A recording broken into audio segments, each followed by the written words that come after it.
श्री शिवाय नमस्तु भयम भक्तों। जैसा कि आप सभी लोग जानते हैं कि 30 जून 2026 यानी मंगलवार के दिन आषाढ़ मास की कृष्ण पक्ष प्रतिपदा तिथि पड़ रही है और इसी दिन किया गया 11 गेहूं के दाने वाला उपाय कभी भी विफल नहीं जाता है।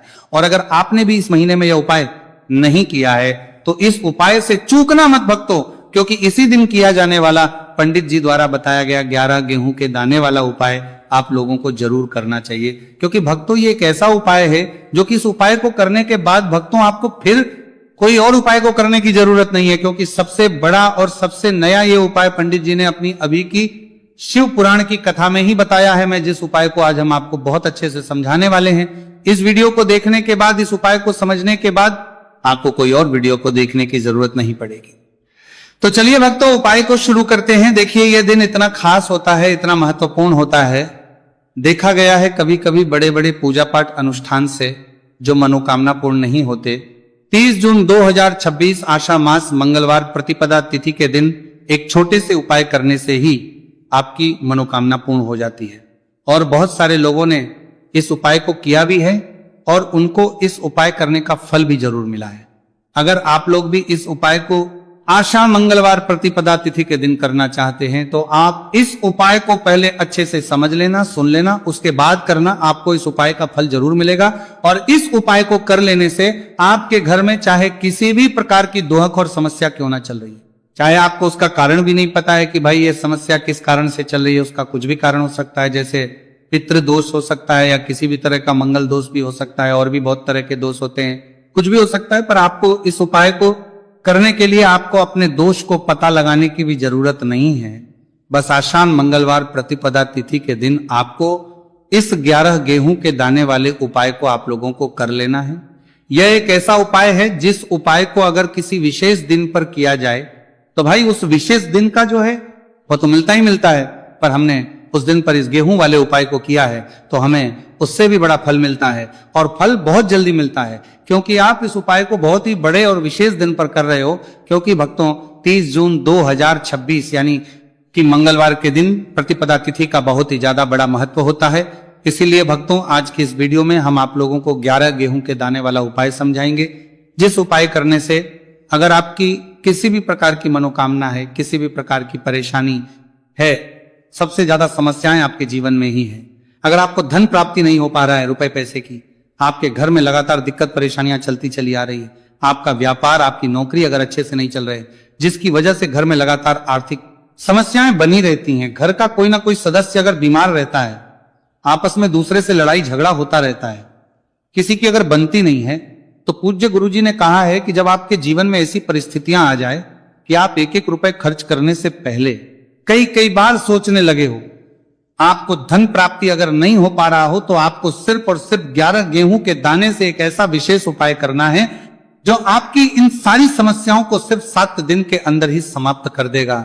तो जानते हैं इन विशेष उपायों के बारे में, लेकिन उससे पहले जो भी मेरे भाई, मेरी प्यारी बहनें आज चैनल पर पहली बार आए हैं या मेरी आवाज आज पहली बार सुन रहे हैं, अगर आप भी महादेव के सच्चे भक्त हैं तो वीडियो को लाइक और चैनल को सब्सक्राइब जरूर कर लें और कमेंट बॉक्स में लिखे हर हर महादेव। देखो गुरुजी ने कहा है कि अगर मंगलवार के दिन प्रतिपदा तिथि पड़ जाए तो इस दिन आपको 11 गेहूं के दाने वाला उपाय तो अवश्य ही करना चाहिए। देखो ये उपाय, यदि आपके जीवन में कर्जा बहुत अधिक है, आपके जीवन में संकट बहुत अधिक रहते हैं, आपके ऊपर बहुत अधिक विपदा आ रही है, बार बार आपको अपने व्यापार में और अपने धन में हानि देखने को मिल रही है, यानी कि आपको प्रत्येक कार्य को में हानि हो रही है, तो आपको ये उपाय करना चाहिए।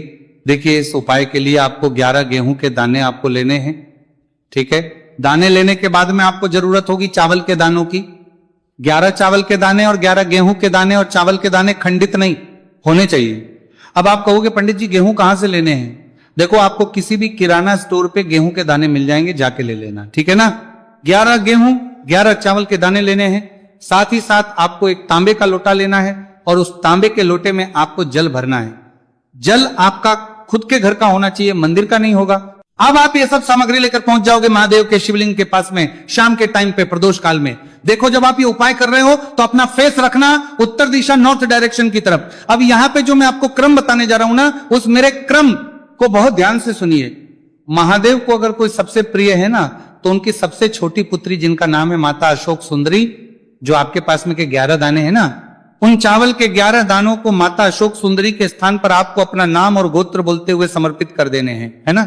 चावल के दानों को रखने के बाद में जो आपके पास में तांबे का लोटा है ना, उस तांबे के लोटे को कहीं पे भी हम जल नहीं चढ़ाएंगे, सिर्फ और सिर्फ माता पार्वती का जो हस्तकमल आपको दिख रहा है यहीं पे गोल गोल आपको समर्पित करना है उसी जल को, और कहीं नहीं, ना माता अशोक सुंदरी के स्थान पर, ना तो शिवलिंग के ऊपर, सिर्फ आपको यहां पे गोल गोल जलाधारी पर आपको उस जल को समर्पित करना है।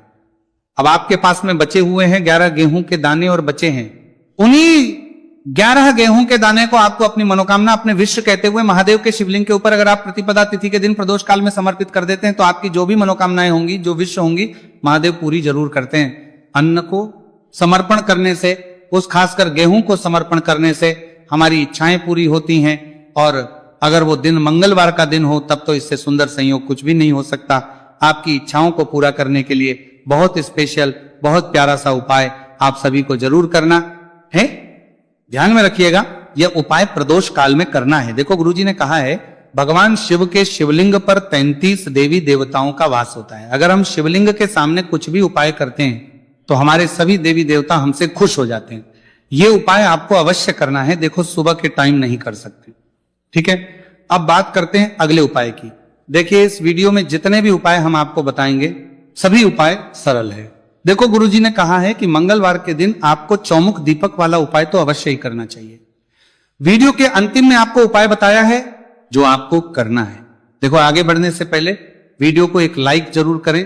देखो सबसे पहला उपाय, यदि आपके जीवन में कर्जा बहुत अधिक है, आपके जीवन में संकट बहुत अधिक रहते हैं, आपके ऊपर बहुत अधिक विपदा आ रही है, बार बार आपको अपने व्यापार में और अपने धननार आ रही है कि वारा दिखारी में हानि देखने को मिल रही है, यानी कि आपको प्रत्येक कार्य में हानि हो रही है, तो आपको यह उपाय करना चाहिए। देखिए इस उपाय के लिए आपको मात्र 1 लौंग का जोड़ा लेना है, यानी कि 2 वाली लौंग लेनी है। साथ में आपको मात्र थोड़ा सा शहद लेना होगा, और इसी के साथ में आपको तांबे के पात्र के अंदर शुद्ध जल लेना होगा। अब देखिए इन सभी सामग्रियों को लेकर के आपको भगवान शिव के मंदिर में पहुंच जाना है। देखिए ये उपाय आप सुबह से लेकर शाम तक कर सकते हैं। तो वो सबसे पहले तो आपके पास जो 2 वाली लौंग है उन्हें आपको शहद के अंदर अच्छे से डुबोना है, यानी कि दोनों लौंग पर आपको अच्छे से शहद का लेपन करें। अब आपको जो आपके पास एक लोटा जल है, सबसे पहले तो उसे शिवलिंग पर धीरे धीरे समर्पित करना है और श्री शिवाय नमस्तु भयम इस मंत्र का जाप करते हुए समर्पित कर देना है। अब आपके पास जो 2 फूल वाली लौंग है शहद से, उसे आपको शिवलिंग पर अर्पित करना है और आपको प्रार्थना करनी है कि जीवन में जो रोग की स्थिति है वह समाप्त हो, जीवन के जो संकट और समस्याएं हैं वह सभी समाप्त हो, जीवन से कर्ज की समस्या है वह समाप्त हो। इस प्रकार से प्रार्थना करते हुए यह जो 2 फूल वाली लौंग ही शहद संयुक्त, इससे आपको शिवलिंग पर अर्पित कर देनी है। आपकी जो भी समस्या होगी इस मंगलवार के दिन अवश्य ही समाप्त हो जाएगी। तो इस प्रकार से आपको पहला उपाय करना है। अब हम बात कर लेते हैं दूसरे उपाय के बारे में। देखिए ये उपाय आपके लिए सर्वश्रेष्ठ होने वाला है। देखिए इस उपाय के लिए आपको मात्र 5 हरे मूंग के दाने आपको साबुत लेने हैं, खंडित नहीं होने चाहिए, इस बात का ध्यान। और इसी के साथ में आपको एक तांबे के पात्र के अंदर अपने घर से शुद्ध जल ले लेना है। अब भक्तों इन सभी सामग्रियों को लेकर के आपको सीधे पहुंच जाना है भगवान शिव के मंदिर में। देखिए इस उपाय को भी आप सुबह भी कर सकते हैं और शाम के समय में भी कर सकते हैं। देखिए भगवान शिव के मंदिर में पहुंचने के बाद आपके पास जो 5 हरे मूंग हैं, उनमें से पहला जो हरा मूंग है आपको शिवलिंग के सामने जो नंदी महाराज होते हैं और उनका जो पैर उठा हुआ होता है वहां पर आपको पहला हरा मूंग समर्पित देना है और आपको ओम नम शिवाय इस मंत्र का जाप कर लेना है। फिर आपको दूसरा हरा मूंग लेना है और शिवलिंग पर जो श्री गणेश जी वाला स्थान होता है वहां पर आपको ये दूसरा हरा मूंग समर्पित कर देना है, यानी कि शिवलिंग के सीधे तरफ आपको ये दूसरा हरा मूंग समर्पित करना है। और फिर आपको ओम नमः शिवाय या फिर ओम श्री गणेशाय नमः इस मंत्र का जाप कर लेना है। तीसरा हरा मूंग का दाना आपको भगवान शिव सबसे प्रिय पुत्री माता अशोक सुंदरी वाले स्थान पर समर्पित करना होगा। शिवलिंग की जो जलाधारी होती है, जहां से जल बह करके आता है, उसी जलाधारी के बीच में जो कहीं कहीं उठी हुई लाइन होती है सांप की आकृति के रूप में, वहीं पर आपको तीसरा हरा मूंग समर्पित करना है और फिर आपको ओम नमः शिवाय इस मंत्र का जाप करके लेना है। अब भक्तों चौथा जो हरा मूंग है उसे आपको भगवान कार्तिकेय जी का जो स्थान होता है शिवलिंग पर, वहां पर आपको ये चौथा हरा मूंग का दाना समर्पित कर देना है और आपको इस मंत्र का जाप कर लेना है। अब भक्तों आपके पास जो 5वां और अंतिम हरा मूंग बचा हुआ है उससे जल के पात्र के अंदर डाल देना है और इस हरे मूंग से युक्त जल से आपको भगवान शिव के शिवलिंग का अभिषेक कर देना है। जल आपको बिल्कुल धीरे धीरे समर्पित करते जाना है और लगातार आपको शिव के मूल मंत्र श्री शिवाय नमस्तुभयम इस मंत्र का जाप करते रहना है। फिर आपको शिवलिंग के सामने बैठकर यदि आप अपने बच्चों के लिए ये उपाय कर रहे हैं, यदि आप अपने बच्चों की बुद्धि ज्ञान और विवेक के लिए उपाय कर रहे हैं तो उसके लिए आपको प्रार्थना कर लेनी है, या फिर व्यापार में वृद्धि करने के लिए ये उपाय कर रहे हैं तो उसकी कामना करते हुए आपको प्रार्थना कर लेनी है, या फिर अपनी नौकरी के लिए कर रहे हैं, या फिर अपने इंटरव्यू के लिए, या फिर धन की प्राप्ति के लिए कर रहे हैं। जिस भी कामना के लिए आप उपाय कर रहे हैं उसे परिपूर्ण करने के लिए महादेव से प्रार्थना कर लेनी है और फिर आपको वापस अपने घर आ जाना है। पूज्य गुरु जी ने कहा है कि जो भी व्यक्ति इस उपाय को कर लेता है तो यकीन मानिए आपके जीवन की जो सारे संकट कष्ट और बाधाएं हैं वो सभी समाप्त होंगे। अब हम बात करते हैं अगले उपाय कि इस उपाय के लिए आपको एक दीपक लेना है। दीपक आप मिट्टी का भी ले सकते हैं और शुद्ध आटा मढ़कर उसका दीपक भी आप तैयार कर सकते हैं। दीपक के अंदर गोल प्रयोग करना है और दीपक के अंदर आपको शुद्ध घी का प्रयोग करना है। इसी के साथ में आपको मात्र एक फूल वाली लौंग लेनी होगी।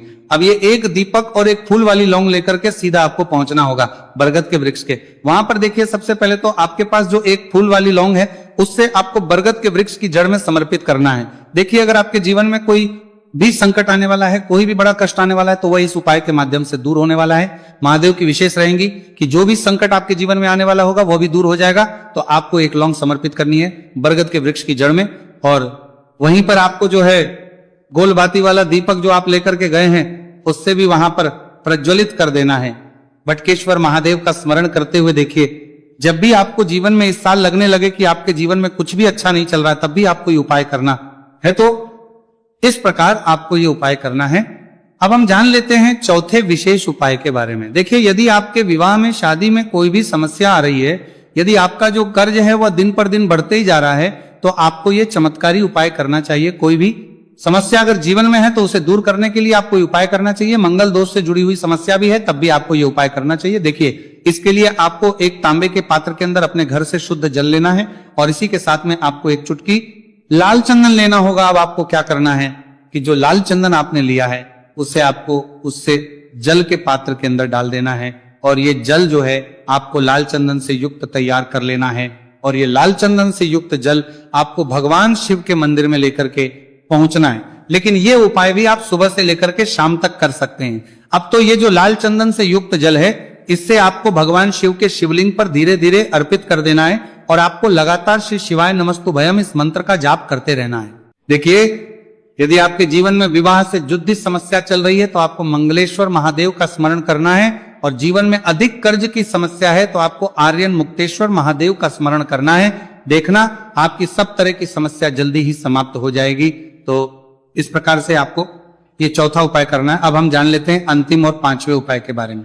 देखिए मंगलवार का दिन है और हनुमान जी भगवान शिव के रुद्र अवतार है तो ये उपाय और भी खास हो जाता है। तो ये जो उपाय है विशेषकर आपको हनुमान जी के वहां पर ही करना होगा। देखिए जब भी आपको ऐसा लगने लगे कि आपके जीवन में जो कर्ज है वो समाप्त ही नहीं हो रहा है, दिन प्रतिदिन बढ़ते ही जा रहा है, कष्ट जो है वो दिन प्रतिदिन बढ़ते ही जा रहे हैं, कष्ट जो है वो समाप्त ही नहीं हो पा रही है, यानी कि जीवन में जब भी कोई विपदा आती है, संकट आता है तो हमें संकट मोचन हनुमान जी के मंदिर में जाना चाहिए। लेकिन यह उपाय बहुत ही खास है। इस उपाय के लिए आपको एक चौमुख दीपक तैयार करना होगा। आपको एक दीपक लेना है, दीपक के अंदर 4 बातियां लगानी है। देखो बाती के लिए आपको मोली वाला धागा आता है कलावा का, उसकी भी बना सकते हैं, या फिर आप सफेद रुई की जो बत्तियां हैं उन्हें भी बना सकते हैं। अब आपको लेना है एक कटोरी सरसों का तेल और अब इस दीपक के अंदर या तो आपको चमेली का तेल डालना है या फिर जो आपने एक कटोरी सरसों का तेल लिया है उसमें आपको सरसों का तेल डालना है और इसी के साथ में आपको मात्र एक फूल वाली लौंग भी लेनी है। देखिए अब जो ये दीपक है और लौंग है इन दोनों का आपको हनुमान जी के मंदिर में लेकर के पहुंचना है। अब सबसे पहले जो चौमुखी दीपक है इसे आपको हनुमान जी के सामने प्रज्वलित करना है। दीपक को प्रज्वलित करने के बाद आपको वहीं पर एक बार हनुमान चालीसा का पाठ करना है या फिर आप आरण मोचक मंगल स्तोत्र का पाठ भी कर सकते हैं। अब आपके पास जो एक फूल वाली लोग है उनसे आपको अपने सीधे हाथ में रखना है। आपको प्रार्थना करनी है हनुमान जी से कि जीवन की जो भी संकट है विपदा है वो सभी आपकी कृपा से दूर हो। और ये जो एक लौंग इससे भी आपको उससे चौमुखी दीपक के अंदर डाल देनी है और अपनी मनोकामना बोल देना है। गुरु जी कहते हैं कि कुछ दिनों में ही आपकी सब मनोकामना पूरी हो जाएगी। तो इस प्रकार से ये सुंदर सा और सरल सा उपाय करना है। देखो, आज की वीडियो में हमने आपको जितने भी उपाय बताए हैं, सभी उपाय बहुत ही सरल है जो आपको करने हैं। देखना, आपके जीवन के सारे संकट और कष्ट दूर होंगे। और गुरु जी ने कहा है कि मंगलवार के दिन आपको चौमुख दीपक वाले उपाय को आपको अवश्य ही करना चाहिए।